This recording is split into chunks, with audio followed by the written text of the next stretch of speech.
Good evening and welcome to the Board of Mayor and Aldermen Workshop. It is January 2nd, 2024, 6:30 p.m. The prayer on Thursday night will be with Alderwoman Haas, and the Pledge of Allegiance will be with Alderman Waldron. Everyone should have a copy of the minutes from the December 5th, 2023 regular meeting. We'll have a public comment period, and then we'll have departmental reports. From there, we'll move on to old business, second reading ordinance 2023-28, an ordinance to amend Title II, Chapter 6, Section 2-601 of the Laverne Municipal Code regarding the membership of the Local Emergency Planning Committee. This received a favorable recommendation from the LEPC on November 13th, 2023, and this is second reading. Does anyone have any questions? Seeing none, we're going to jump into the consent agenda where we have approve or reject city bids and purchases. And so the first item we have is going to be the water treatment plant SCADA project. And let's see here. Jamie's not here, and you're going to speak for her. Come on up. I'm Ryan Maloney with Griggs Maloney. Good evening, Mayor, Alderman. Happy New Year.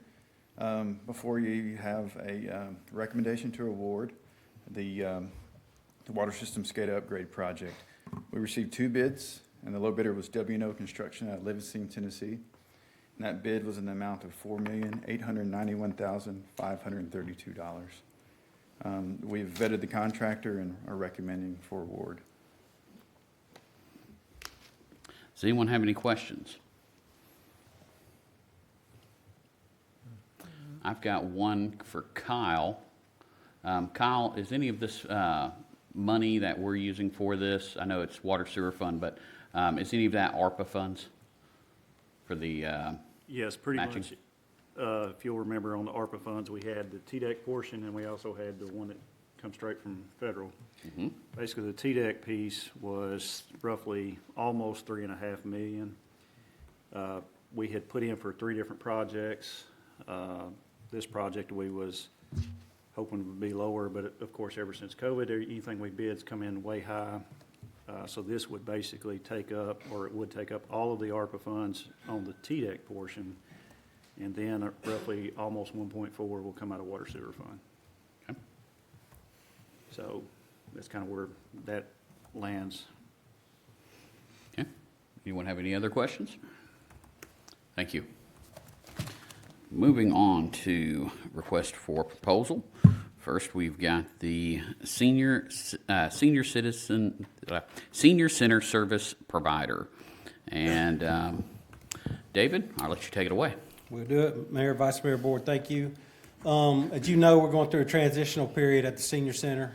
Several months ago, it was discussed internally with staff if we were going to make a change. Now would probably be the time to explore that. City put out an RFP to see if we could get a nonprofit organization interested in managing our senior center on a day-to-day basis. 54 did submit. They have presented to the Senior Advisory Committee, and they got a favorable recommendation from all of them. So we wanted to bring it before you guys. Hope you guys have had time to read through there. If you have any questions, we have 2 representatives from 54 here, Lisa Maddox and Sally Hussey. If I can't answer something, I'm sure they'll be more than happy to jump in. No. I know it was explored several years ago, probably 12 years ago. 54 was looked into. And at that time, I think the city decided we were going to try to hire internal staff and move forward with that. I think at this point, if we're going to make it a thriving organization down there, which it needs to be, then we need to turn it over to a company that can manage it professionally, that has the resources and the network to provide the services for our seniors that are required. Can the representatives with the organization come up, please?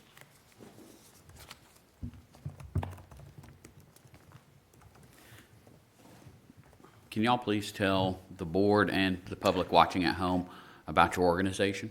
Sure. Thank you so much, Mayor, Vice Mayor, and Alderman. I'm Sally Hussey, and I'm the CEO of 50 Forward. And I'm Lisa Maddox. I'm the center director at our 50 Forward Donaldson Station.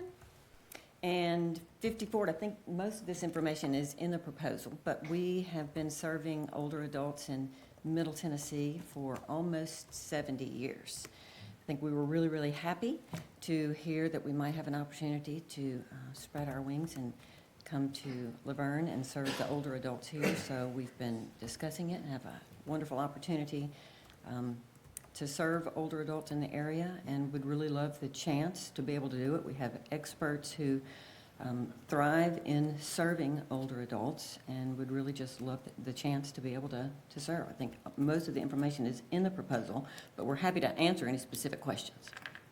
Well, first off, I'll open up to the board. Y'all have any questions? As you all know, I'm the chairman of the senior board, and Miss Sally will tell you that when we met with them, I drilled them pretty hard. I asked every question I could possibly think of because the seniors are very true to my heart, and I want to make sure that if we do this, that it's going.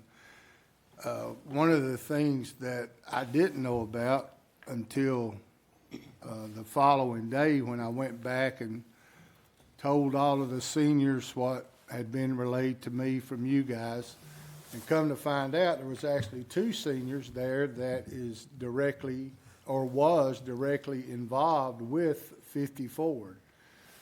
And I won't mention their names, but they both had nothing but good things to say about 50 Forward.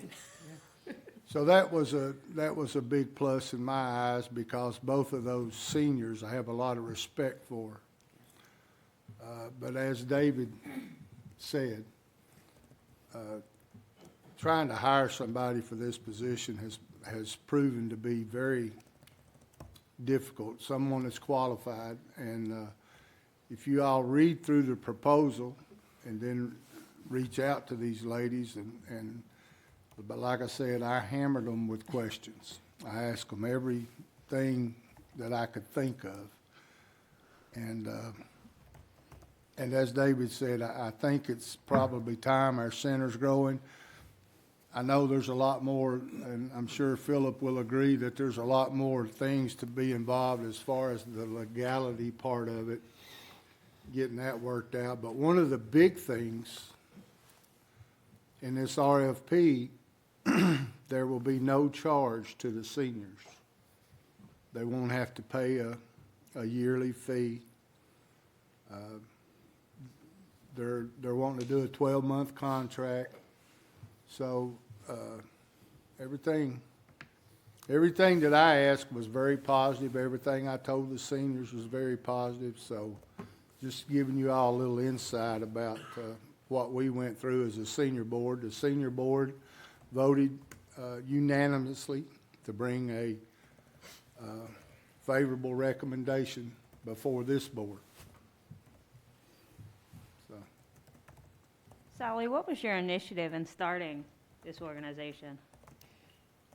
Well, it was started 70 years ago. She looks good. What was the initiative at that time? I'm sorry? What was the initiative at that time, your founder's initiative at the time in starting the organization? Let me think back. So if I remember correctly, it was originally started as just a senior club 70 years ago. And then it started, that built into a senior center. And then some money called the Knowles Trust came to a group of older adults in Nashville. And then it sort of branched out into other senior centers. And over the last 70 years, we've grown into another center and another center across Middle Tennessee. And our mission is to support, enhance, and champion the lives of adults over the age of 50.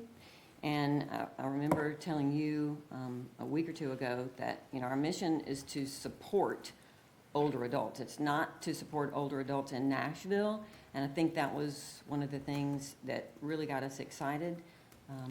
it is to support all older adults, not just in a specific area. And we really do, really believe wholeheartedly that it's not just to give older adults a place to go and have fun. And Lisa is a center director who really lives that mission. It's not just about, having a fun exercise class or a bingo. It's about supporting older adults where they are and making sure they have mental health resources available to them. We have staff who really understand the full scope of what it means to support older adults in supportive care, in meals, food insecurity, all of those things, and that is very evident across all of our senior centers, and that really started 70 years ago.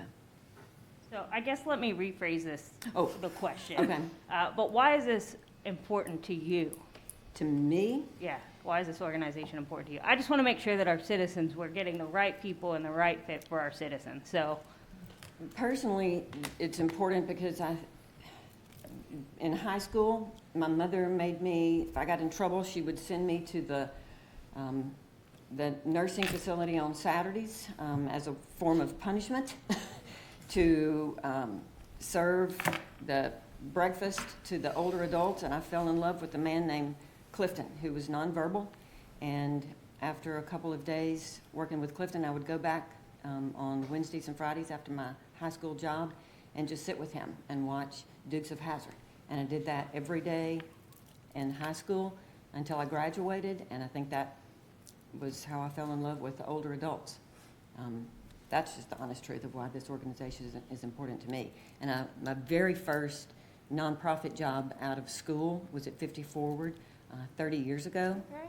And then I left and ran a couple of other nonprofit organizations, and then came back as the CEO 5 years ago. That's great, thank you. Sure. Thank you for that Sure. background. What Yeah. is 54 charge annual fee to the city of Laverne for y'all services?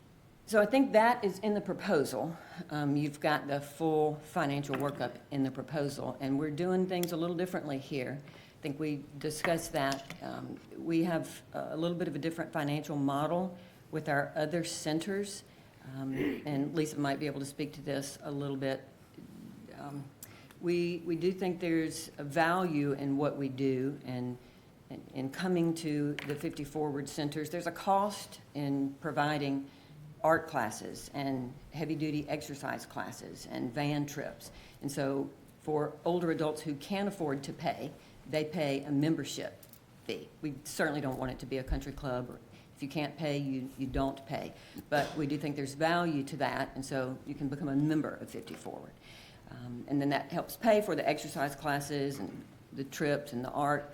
But we knew that that was not the model here in Laverne, and so that's why we presented the proposal, the RFP, the way we did, so that we can come in and offer similar services to other 50 Forward centers, but not charge them. I think just in visiting with David and Steve, that's So gonna at this be the time, best. We will not charge. y'all not sure what the cost is gonna be for the city? No, we are. We are, and so that's in the proposal, yes. Yeah, let me jump in here Yeah. real quick Oh, if I sorry. can. Yeah. We're not designed, or when we went into this, our main goal was to not pass on a membership fee to our members. So with that being said, most centers charge a $15 a month membership fee, which is $180 a year. I understand that. Our center's not gonna do that. What they have proposed is a financial package that it should be in y'all's packet, which that would be between all of you guys to figure out if that's Well, worth it or not. I understand that, but what is the charge 54 is charging Laverne for their services? Well, that would also depend on how we structure a contract. It's set up where they would like a 12-month contract, but there's only 5 months left in this fiscal year. So our thinking going into it, is it more beneficial to do a 5-month contract and get us through this fiscal year, so when they come back, they're on the same budget cycle as us? Or is it beneficial to do a 17-month contract, gives them 5 months the rest of this fiscal year, all next fiscal year, and then when we go into our budget hearings every year, they fall into the same cycle? I understand that, but what is the price that 54 is gonna charge the city of Laverne for their services? I don't have that, it's right there. The total 12-month operating expenses is $222,200. Okay. And that's probably roughly about what we've got tied up into it ourselves. Bruce, Professionally can managed. Can I suggest, we'll pull, 5B out of the consent agenda and put it on a regular deal? I may have some more questions come Tuesday night, and if it's on the consent agenda, nobody can ask no questions. Yeah, that'll be this Thursday night, but just let me say, if this helps put a different spin on it, several weeks ago, we had a senior call Kathy. She's pretty much been spearheading this project since, we've had the turnover. Looking for some senior housing. So she spends 3/4 of a day and still comes up with dead ends. We don't have those resources. We're not giving out good information where this organization steps in, they may not have the resources from this area, but they're gonna be able to point somebody in the right direction that can get them those answers. College Grove is probably about the same size as Laverne. If you can look in your packet, last year, in a 12-month period, they offered 87 unduplicated events or programs. That's not counting your stuff you do weekly, your bingo, your Wii bowling. So that is 87 different items that are being offered out of one building. That building is comparable in size to ours. So we see it as a win-win for us. Is there a cost? There's a cost with us running it right now. We can't get the help. So then you have to weigh what's better. Do we still want to struggle? Do we want to struggle 2 years from now to find the help that's going to fill that building? We're not getting any good qualified help.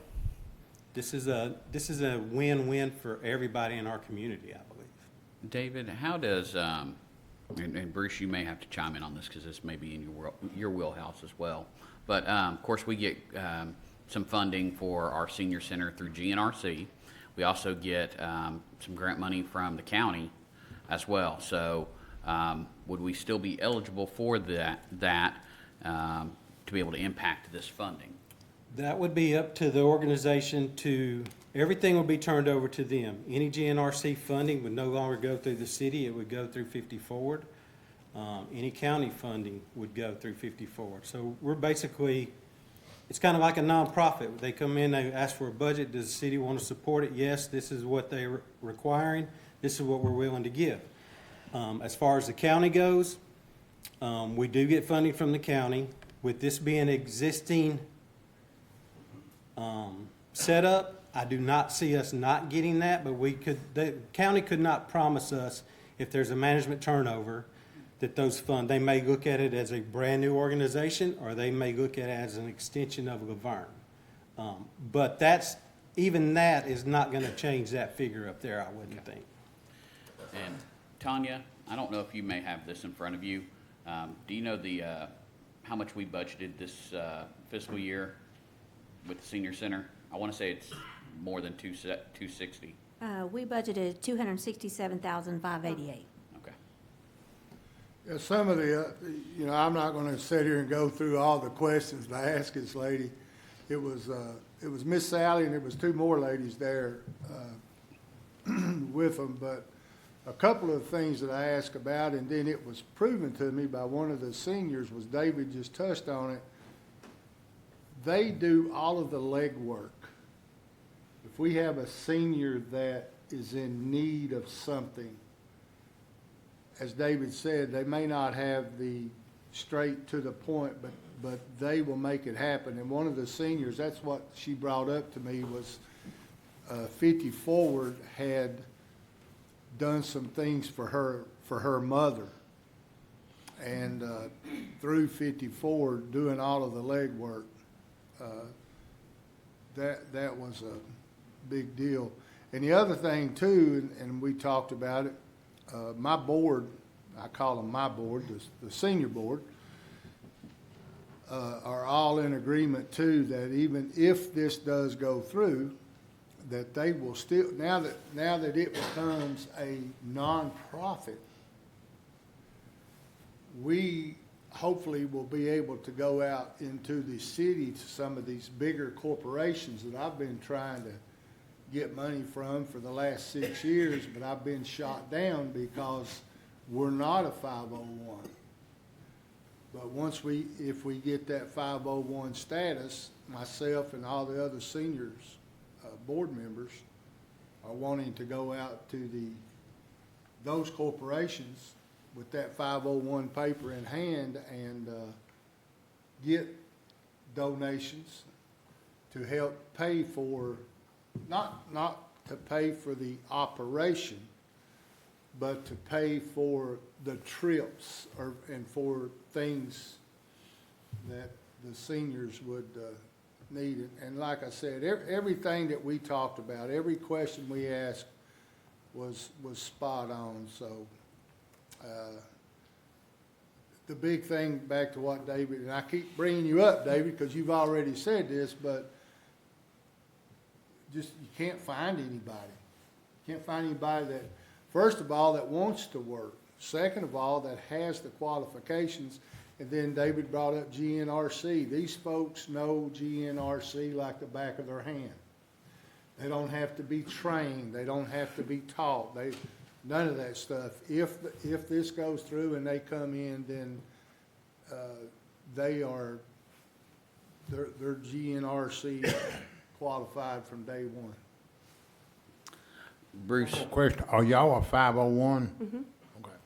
Bruce, with there not being a contract drafted yet, does this need to be pulled from this month's agenda for us to create a contract for us to vote on? I think what we're looking for at this time is to see if this board wants to move forward with 50 forward.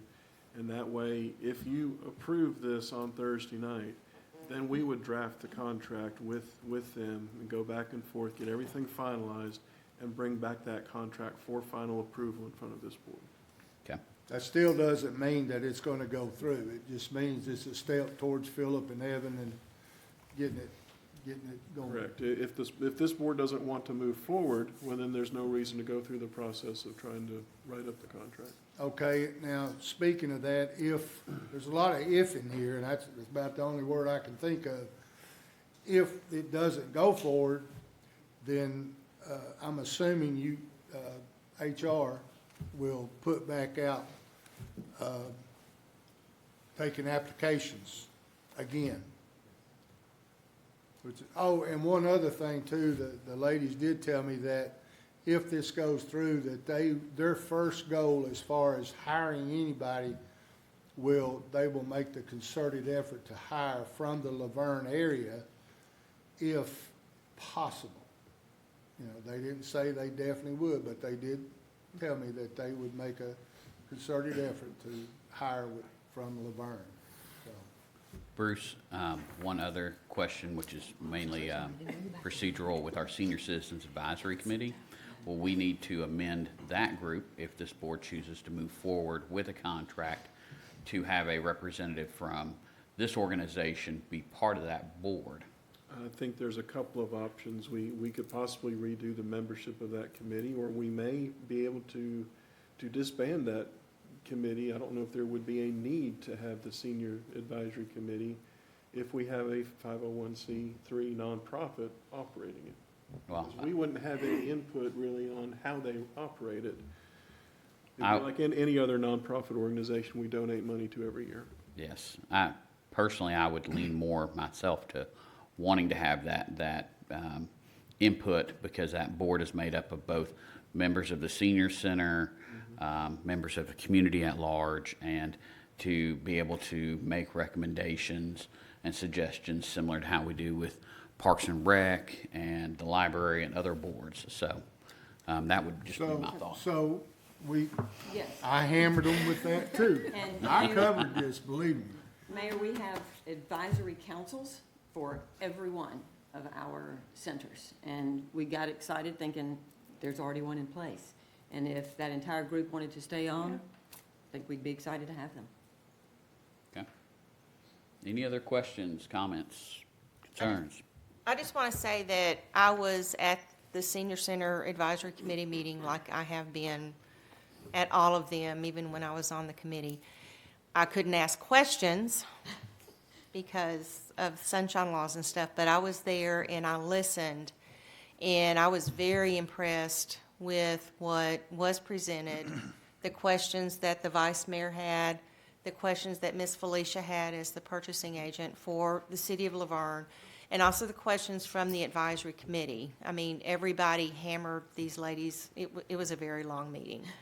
They did emphasize too that they would graciously accept volunteers just like the senior center does now. From reading in the proposal, they would have two full-time people, and the two full-time people need volunteers. And also, I'm an active volunteer down at the senior center and would still continue. Since going she's down there. retired, I knew you, yes, I am retired. So, but I just want to say, to the community, if 50 Forward comes in, that they would still be looking for volunteers to come in and help with the center. They would still have trips, and so having escorts to help, the people on, the older adults on the older adults on the trip and stuff. So I was very impressed once again, and I think that it would be a step forward for the older adult community and also the Laverne community at large if this was approved. So, Okay, thank you all. Thank you. David, don't go anywhere. You're still up. you're stuck. Next Before they week, get out of here, do you think they would need a representative here Thursday night? I think Alderman Waldron said he was going to have some additional questions I Thursday. may have some additional questions between now and then. If you have them between now and then, you want them on site Thursday, or you just want to contact them? I'd like to do both. Okay. Moving on to our request for proposal, the Youth Soccer Leagues Provider. This is one where an RFP was put out. We did receive one incomplete submittal, and after having some conversations with that organization, neither party was really in a good place to move forward.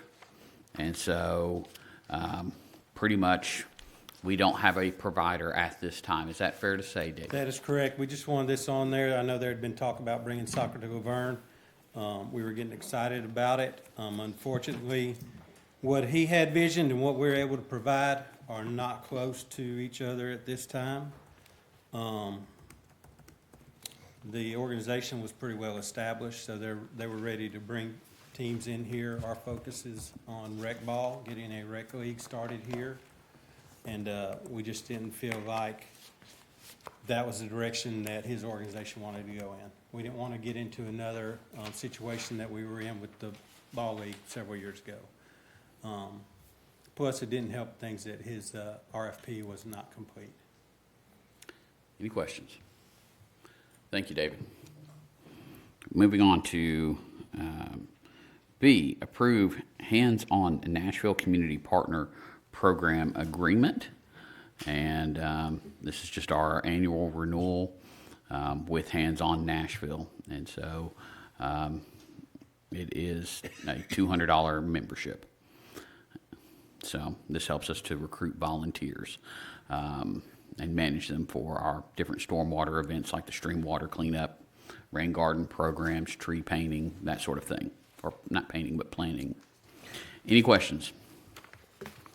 Moving on to C, approve memorandum of understanding with Motlow State Community College for non-credit instruction for fire department basic emergency medical technician training. And again, this is something we've been doing for the last few years. This is training for 10 Laverne Fire and Rescue personnel, and this would be $11,700. And this would still be at the library. Is that right, Chief? That is correct. Is there any questions? Moving on to D, ratify the approval of a grant contract with the State of Tennessee Department of Military Tennessee Emergency Management Agency for the Hazard Mitigation Grant Program. And This is just to ratify a grant contract. The total funds are $229,611.02, which 75% of that is the federal government and the state, and our local share is $28,691.35. Does anyone have any questions? This is in regards to the FEMA safe room. Yeah. And so we had to do some radar penetrating, basically review of that property to ensure that that was not a burial site. As many know, this is an area for the Trail of Tears to have gone through, so this is just confirming that that is not a burial site. Moving on to E, ratify the approval of an agreement with Pro First Training and Consulting LLC, DBA Pro First Training for the professional public safety pre-employment background and investigation services. And so this is basically background investigations that police would use for incoming staff. Is that correct? For dispatch and officers. Okay. So for dispatchers and officers that are coming on board. And the cost would be $895 each, plus any expenses that are necessary. So, does anyone have any questions? Moving on to new business. First reading ordinance 2024-01, an ordinance to amend the City of Laverne zoning ordinance by changing the official zoning map for tax map 18P Group C parcels 5 and 5.01 consisting of approximately 0.83 acres located at 512 and 516 Old Nashville Highway from a R3 high-density residential zoning district to a C3 neighborhood service commercial zoning district. This received a favorable recommendation from the Planning Commission on November 28th, 2023. Does anyone have any questions? Yeah, Bo, I talked to you earlier about this. That's a little bit a lot for a, kind of explain again about the zoning.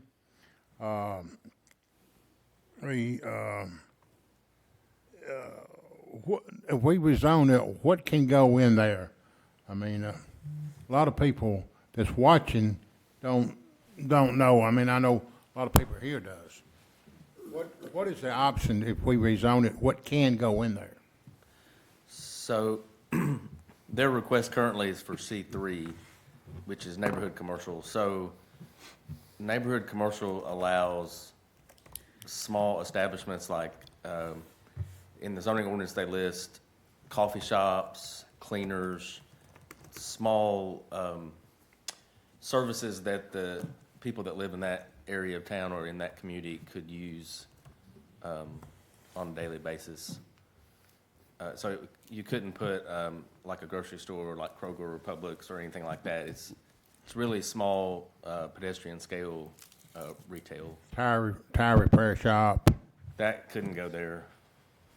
They'd have to be tire repair would have to be C2, so this is C3. Like a donut shop, or what about a hairstylist? I can't remember if it's listed specifically, but bakery or baked goods is listed. I can check on the salon or hairstyle.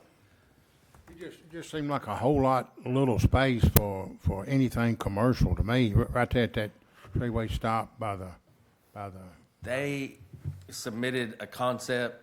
I think their idea is to join both lots together, but they did submit a concept that shows the parking, a building, and an area for detention for stormwater. So it is tight, but from the prototype that they submitted, it Wasn't could nothing work. discussed about a red light?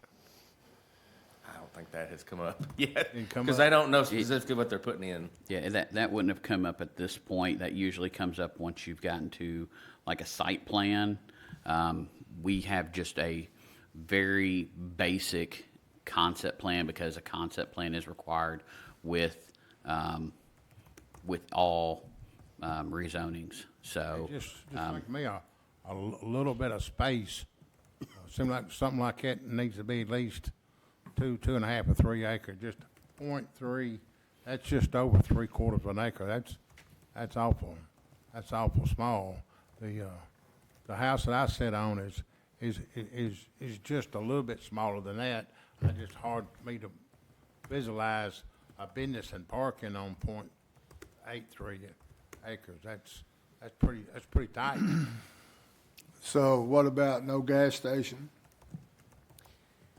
Those are not zoned in C3. It'd have to be Okay. at C2. Smoke shop? Don't believe they're allowed either in C3. So I'm assuming you've talked to this owner. What is he thinking? we have a representative here. Oh, we do? Tina, if you would like to come up. Oh, okay. I'm sorry, I did not know that. Thank you both. Okay, thanks. I recognize her from somewhere. Yeah. So I'm Kristen Youssef. Me and my husband wanted actually to rezone this property as a, like he said, C3 commercial, as Bo said. And we were thinking of doing like a donut shop, or we're not gonna open it, but we're gonna rent the property when we build it, as we get an engineer to get us a good drawing. We had 2 different drawings that we actually presented in the application, and one of them, it was just the building in the front on the old Nashville, and the entrance would be on Cheney Boulevard in the back. That would give us more room in the back to have more parking lot. So it's gonna be like small stores. It's not something gonna be big. And maybe it could be that one store that we can offer for somebody just to get just that one store in that property. You said stores. Yeah, it's like a C3 zone. Yeah, kinda. more than one. Like maybe 1 or 2. That's what we're thinking. And if we get an offer as is only one store, we're gonna build it as one store for them. And that's zoned R3 right now? Correct. Most of that area across the street is R3, and most going down that road is R3, high-density zoning. I believe the Driggers Junkyard across the street, that is commercial.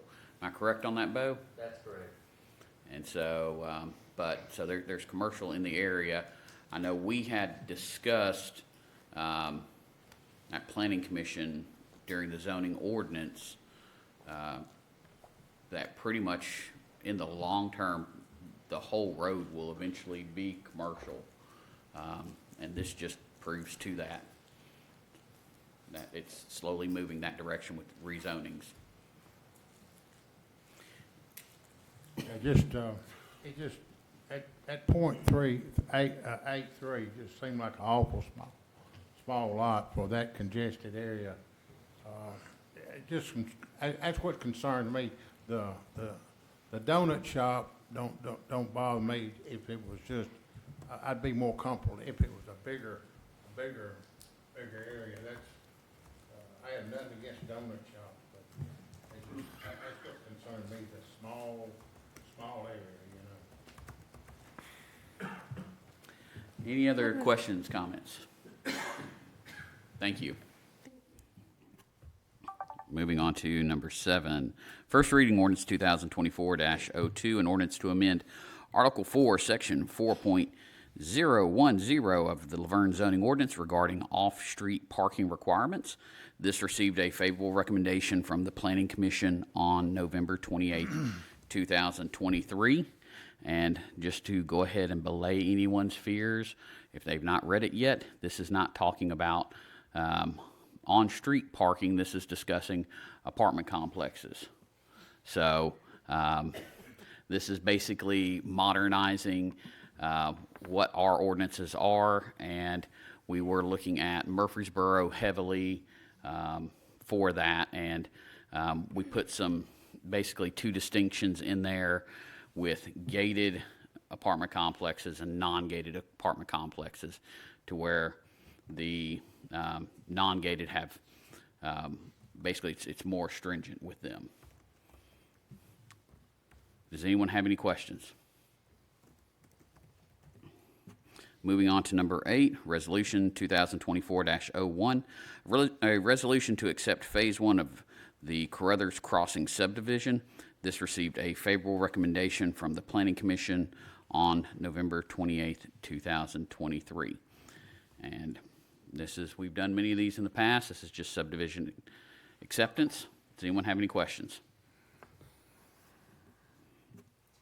Moving on to number 9.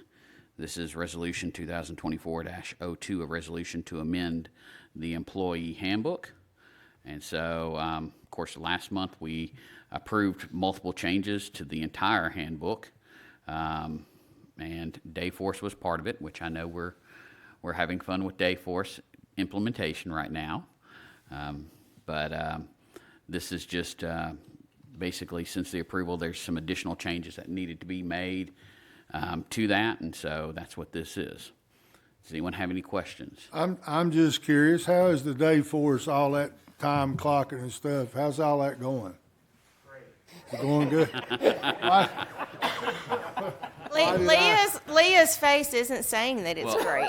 If I'm not mistaken, Leah is the person who is handling everything with Dayforce, not Andrew. There's a lot of things that Aaron, but it's going well. I was just curious, I get all your emails and I don't, Andrew, do you want to walk us through line by line of every change? Like you did the employee handbook last month? He did make videos, though. Hopefully around a fire pit. But any questions about the changes for Dayforce? And for anyone watching, Dayforce is our new electronic timekeeping and personnel management system.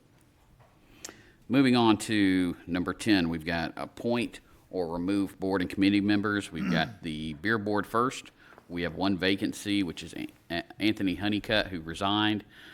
He moved out of our area, and we don't have any applicants as of yet, but that is being advertised on Channel 3 and on social media. If no one has applied by Thursday, this will be removed from the agenda.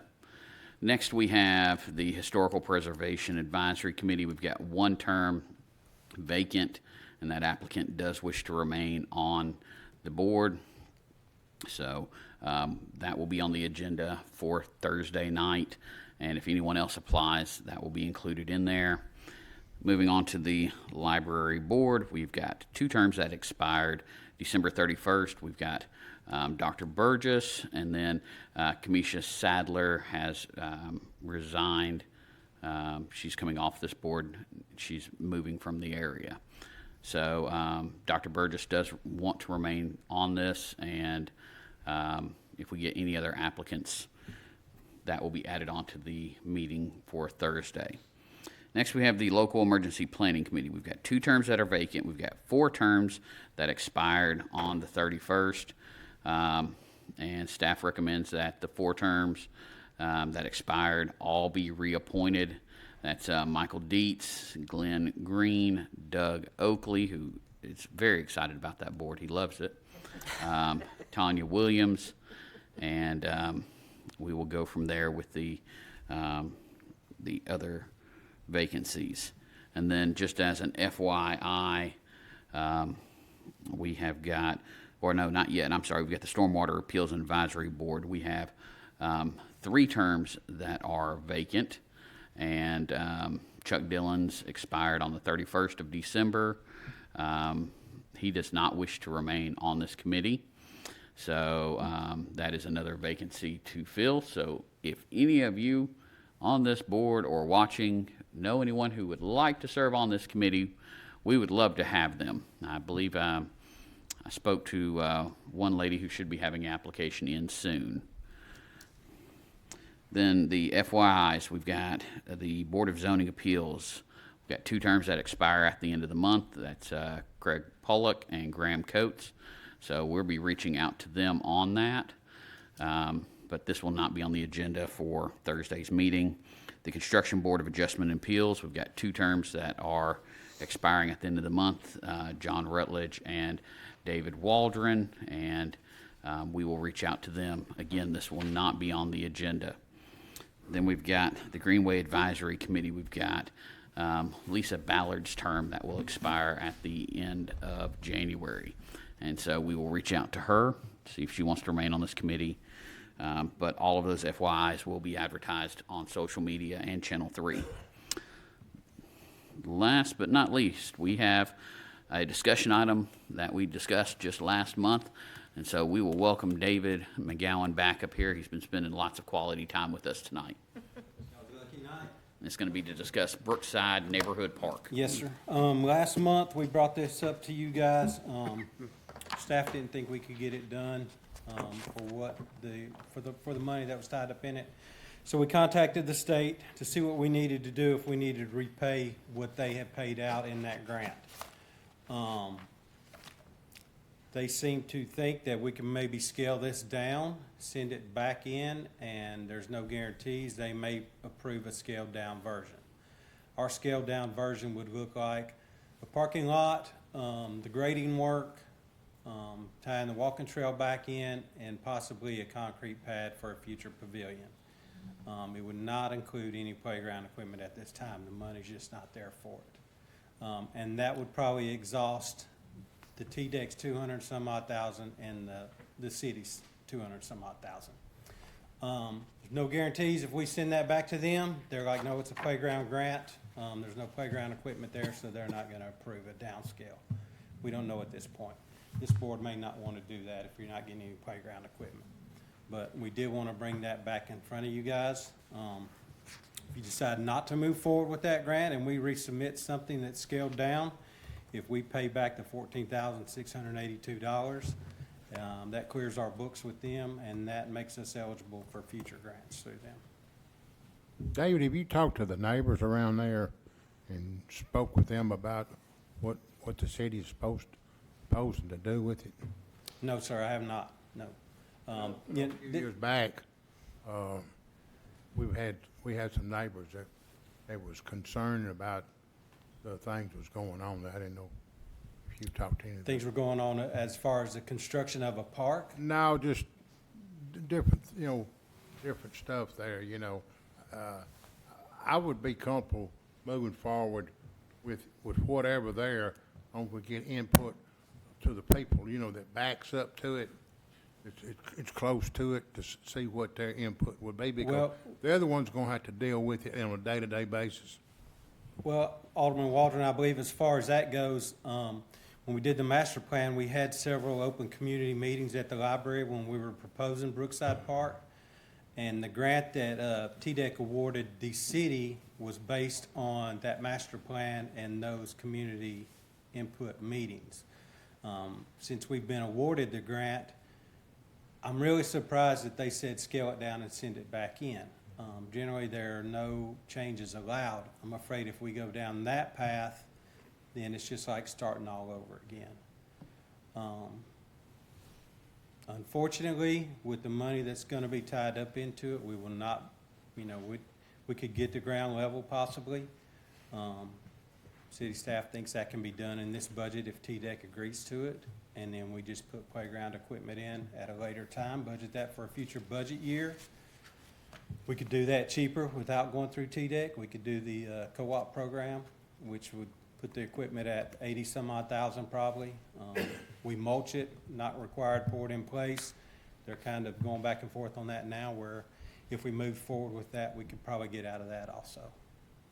So if we send in a scaled-down version to the state and they say no, are we still on the hook for the $14,000? Yes, sir. You'd have to pay that back. Yep. And at this point, I don't think, Reagan Smith was informed not to do any other work on this project after the meeting last month. I think what they have, Kyle or Gary may be able to jump in. They may be able to take already what they have and just back some of the stuff out of it and resubmit that. I don't know. Well, I have to turn to the professional, Mr. Kyle. What do you think about this? Well, that's basically why we've got it on here. Y'all had asked last month that we contact Reagan Smith and tell them not to do any more work on this. Basically, after we had the conversation with the state, it's come to, they changed their, I don't know if they really changed their mind, but they basically told us a different stance on how they, like what Dave was saying, can we scale it back? So that's where he's talking about maybe at least taking out the play structures and other things that hopefully we could reduce this cost back into what's manageable with the amount of money that's already in the grant, contract. I don't know if they'll approve it or not, but to get to that point, we've got to submit plans back to them, and that's where we really need the go-ahead from this board. If y'all want us to get with Reagan Smith, then we can at least tell them, hey, take this out, take that out, look at the cost estimate at that point, then submit it to the state to see if they will approve that. Now, like what David's saying, there's no guarantee that they will approve a scaled-down version, because I really think with what we've been seeing bids coming in right now, I don't think you're going to get is what he said is the parking lot, the grading work done, which will include the detention area for the parking lot, and then you'll have a flat play space, or pretty much it's just grass, green space, that can be a multi-use small field, and then the walking trail that'll go back and tie into the existing. That's about all that I think we can get done with the amount of money that we've got in this grant. And then at a later date, they changed their mind on this too. They pretty much gave us direction this time that if we added stuff, since that is city property, we can add playground structures and things like that in the future if we want. The main things that will be tied to through the grant, though, will still be like the parking area, the level field, the detention area, whatever we, construct with this grant at this point in time. So I've got two things. Number one, I'm going to say is if we go this route of a basically a preliminary park, because it's not even a park at this point. If we go that route, then we need to set up a plan over the years to turn it into a park. That side of town, as everyone knows, we have the fire department, fire station 2, but that's it. I mean, there's the walking path that was plugged as Brookside Park originally, but that's not really a park. It's just a walking path. So I'm going to say we need to come up with a plan over the years to turn it into a park, because I know for whatever reason Steve won't give us that money tree now, and we can't just shake money off of it. So if we go this route, that would be one thing I would want to see is a actual path, because the conversations I've had with people in Brookside, Phase 2, Phase 1. Phase 2 is more interested in this because from Phase 1, you can't access this park. There is a large stream that cuts through. There is no crossing. So it's Phase 2, and they've had questions, concerns, and we've talked about all of it. But just to throw out a pad and parking, I understand the cost with all this, but we need to come up with a plan that we can show them, hey, we're not just throwing this out halfway or even a quarter of the way, that this is a plan and a vision to move forward with. Yeah, and I think at that point, Mayor, we already have that plan in place, which was submitted to the state. It's just backing stuff out of there and then figuring how we're going to move forward in the next budget years. So basically, once the grading work's done, it's just adding your play structures. So that can be done. I say fraction of a cost. It's not really a fraction. It's $80-some-odd thousand, but that's a fraction of a cost is what it would cost us. That would be the cost if we went outside of this would be almost double that. So then you're talking about erecting a pavilion. At one time, there was talk of a builder donating a pavilion. That may still be a possibility somewhere down the road. I don't know. So I think we would still have a plan no matter which way we went. I think our first step would be, if you guys agree, let's send it back to, scale it down, send it back to TDEC, see if they even approve of it. Their stance may be, this was awarded as a playground grant. There's no playground equipment over there. We're done with it. I don't know. That would be up to them. My second item is, Bruce, what's the staff recommendation on this? Because I noticed that wasn't listed on here. Yeah, we didn't put a staff recommendation on there because that was up to this board. However, you guys wanted to move forward. We know those people need a playground over in that area. We just don't know, you make the financial, decisions for the city. So we're gonna do whatever you guys wanna do. So if we just make the recommendation to go ahead and try to do the grant, then that's all we're doing. They still may not accept it, and Correct, yes. all bets are off anyway. And did I hear you say that does not include a pavilion? It does not include a pavilion. It would include the parking lot, the grading work, walking trail, tying it back into the existing walking trail, detention pond, and I think we may have had a 20 by 20 concrete pad figured in there for a future pavilion. Does that, will that hurt our status with any kind of grants if we end up paying that 14,000 back? No, sir. If you decide not to move forward with it, we pay back what the city has paid out, and then that clears our books with them, so that makes us eligible for future grants. And we can always look at least for the pavilion, doing something similar as Mankin Park, where Bridgestone, they paid for that pavilion, or at least a portion of it. We can always go to some of the industry or other groups we know of, like Inframark, for that kind of stuff. There is money already allotted in this budget year for this project. Our part of the grant is already allotted in this budget year. So if the state comes back and says, no, we can't do that, we can't move forward with you guys, we still have that money sitting out there that we could possibly do something or go into a direction there. That would be above my head as far as the engineering goes, what that amount of money would get us at that point, because then you're taking away TDEC's share. Any other questions? So, you were talking about if they accept the scale down, and then we do that, then, can we go back and apply for another TDEC grant once that's done? Yes. Okay. Once you satisfy their initial grant, that opens you up to future grants. I don't think we can apply for a TDEC grant now because we're in the process of Right. one and it's not completed. Either way, if we move forward with it and exhausted their funds, that would open us up for a future grant somewhere else. Okay, and the grant has given money for playground equipment, but this has been around like for 2 or 3 years, so prices have skyrocketed like everything else has. Yes. So, I'm trying to get at, on the playground equipment, would it be better that we do like the mayor says and kind of do a projection out, like a 2 to 3 year projection on playground equipment in the budget, and do it within the means of the city, or through the grant and we have to use a certain vendor? If we did it ourselves, we could use whoever's got a purchasing co-op, like an Omnia purchasing, so government agencies get the discount on that. Going through the state, we can't do that. You'd have to use a Tennessee state contractor, and there's not one that provides playground equipment. So just the cost difference there is, if we went through them, it's $137.5.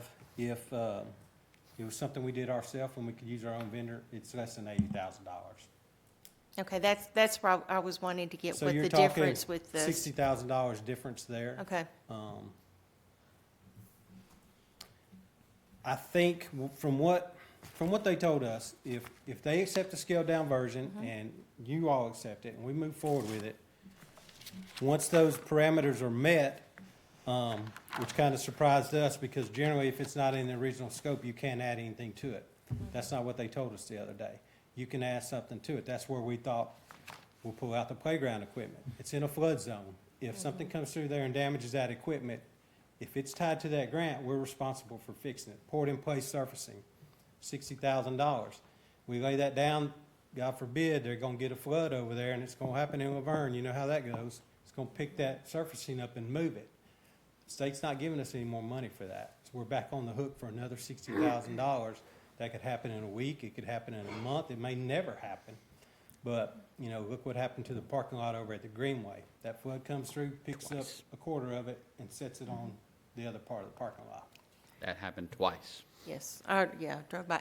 So if we do our own thing, can and I know we've talked about it before, a bridge be built over? I know we're dealing with Corps of Engineers there, My right? understanding was, once that grant is satisfied, it's city property, and we can pretty much do what we wanted to. We'd have whatever we wanted to. Yeah. Okay. But that was not the guidance we got on the front end of this. So I don't know, COVID may be helping us out a little bit there. You know, I think it's thrown everybody in out of whack a little bit, so they may be a little more flexible. How much money did we put in the budget for Brookside? 212, 220, something in that area. Yeah.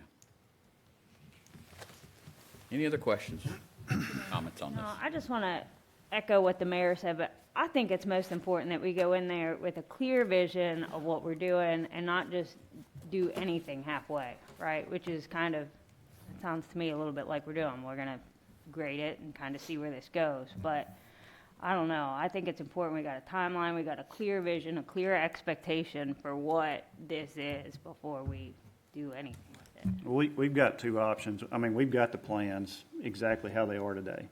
So, you know, going by what you was presented last month, we can go ahead and bid that out, just move forward like we are. And let's say we end up with $1 million project, the state's only gonna pay $212,000, whatever their match is.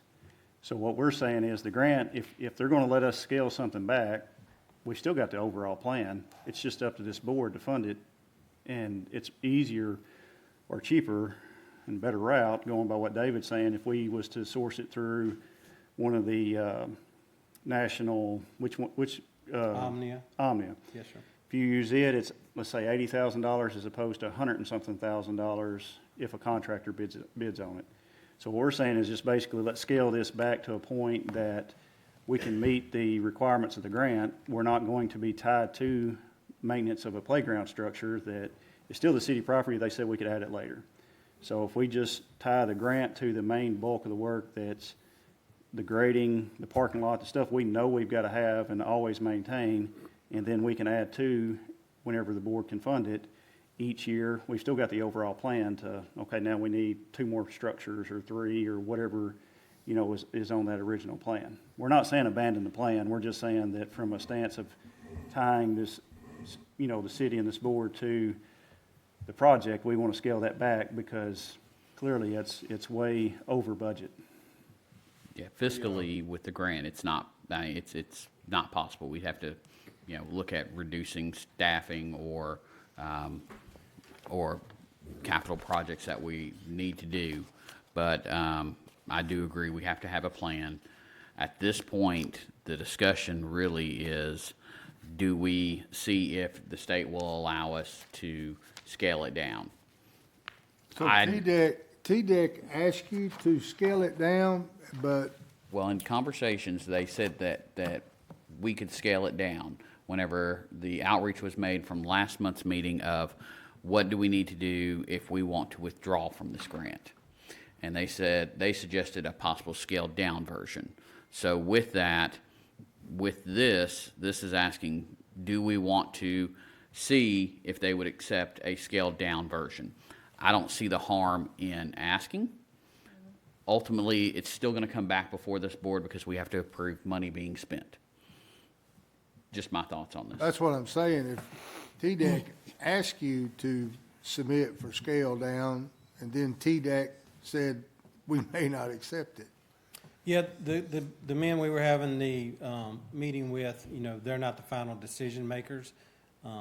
They want to see every community build park systems, so they don't want to give their money back. They want to see it go for a good cause. So they're throwing stuff at us and we're throwing stuff at them to see what sticks. And can we move forward? Are we at an impasse where, yeah, we're not going to be able to do it? So we're just going to, that's how it started. We're not going to be able to do it. What does it take for us to pay you guys back and be done with it? Well, let's talk And about do we have what to can pay do Reagan there. Smith for a scaled down version? Well, that's what we're saying, is last month y'all said, tell Reagan Smith not to do anything else on it. Right. But will there be additional I'm fees? sure there will. I'm sure they'll charge us, Yeah. whether it be $500, $1,000, whatever it is, depending on what What we're and taking how much out, time it or- takes. I'm hoping that they won't charge anything, but And they that's can't, not the luck I've ever had with any design professional or anything. and they can't, the reason why TDEC can't guarantee it, because they're saying scale it down. Well, your version of scale down, your version, my version, may all be different versions. So they can't guarantee something that they can't see in front of them, what that scope is. So, And in the long run, their mindset may be, we're in the playground business, we're not building you guys a parking lot. Yeah. Who knows? And they may say, because you had 3 play structures, I think, on it, maybe just 1 play structure at this point, and then we'll do 2 later. You know, we're just trying to not have to give up this amount of funding that's been given to us. Another thing we need to think about too, if we take that grant and build something over there, and if it does flood and destroy it, because we took that grant, we the city got to come back and replace it with city money. The state or federal government is not gonna come back and reissue more money on that grant. You know, like you brought up about that, Rainway, you know, it's next to a creek, so if it floods, heavy rain, it could flood and it could, you know, do some damage. We need to keep aware of that too. and that's one of the things that David was talking about with that, with it being scaled down versus it being the full package. Basically, you're gonna have less of that burden because the other items aren't tied to that grant.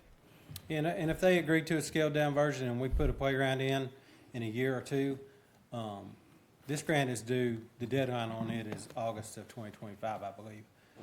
If we put a playground in 26, we can mulch it. We get a flood through there, it washes all the mulch away from the playground, we just come back and remulch it.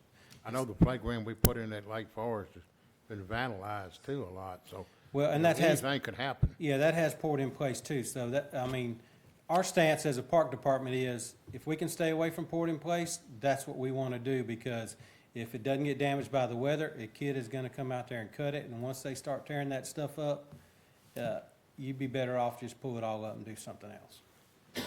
What if we vote Thursday night to go ahead with the scale down, and the state comes back and says, okay, then that's it, we're on the hook then? There won't be a vote on this for Thursday. This is just a discussion item Okay. to give them direction, give staff direction. What would happen is, based on that direction, David and Kyle will go back to TDEC or to Kimley Horn and work through that process. And then, once it's determined a path forward, that would come back to us, because we still have to approve contracts and bids. So we will still be kept in the loop with this. Yeah, if you guys are okay moving forward with it, well, then we just give with Reagan Smith, they scale something down and send it to TDEC, and then if they agree to it, I guess we move forward with it with the money that's already budgeted for this project. We got a short turnaround between the workshop and meeting. I don't know if I'll have a chance to get out there and talk to, I know a couple people over there pretty close to it personally, and, knowing them, they would say, well, I don't care as long as it don't affect me. But I don't know Well, about somebody if- that backs right up to it. Right, well, when the grant was awarded, I mean, if we move forward, that's where it's going. I mean, that's the only location we have, so that's what's on record, that's what's in our master plan, that's what the state has, that's what all the community input meetings were for. If I recall correctly, we had 3 of them, 4 at the library. So of course, we want to take everybody's input, but we're so far along in this process, the only way we're gonna get out of it is if you guys say, no, we're not gonna move forward with it. We're gonna pay back the $14,000 and be done with it. We don't wanna see that, they need something over there. I mean, it's just, what can we get for the money we've got? Yeah, playgrounds are always gonna make a lot of people happy and some people unhappy. It's a fact of life. Yeah, playgrounds and bathrooms usually entice trouble. Well, we don't have plans to put a bathroom over there yet. Walking trails usually We can't keep the ones in the park from least getting enemy lit on there. fire. So we definitely don't want to put one over there yet. So any other questions for David?